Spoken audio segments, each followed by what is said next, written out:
everyone, welcome back. Today I am showing you exactly how to enable the brand new ChatGPT study mode.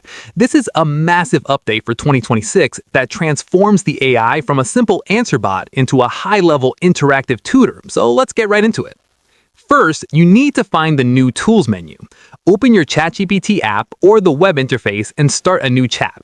Look for the small plus icon or the Tools button right inside the prompt bar where you usually type. Click that, and a drop-down menu will appear with several specialized modes. You want the one labeled Study and Learn. Next, you'll notice a change in the interface. Once study mode is active, a small graduation cap or study mode on badge will appear.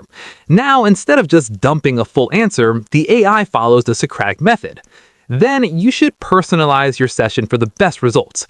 You can tell the assistant exactly how you want to learn by typing something like, "Create a practice quiz for my biology exam," or "Explain this calculus concept using a sports analogy."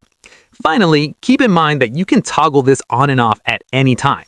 If you get stuck and just need the direct answer to check your work, you can go back into the Tools menu and deselect Study and Learn to return to the standard chat mode.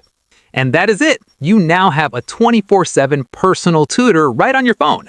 If this setup guide helped you level up your study game today, please give the video a thumbs up and subscribe for more tech and education tutorials. See you in the next one.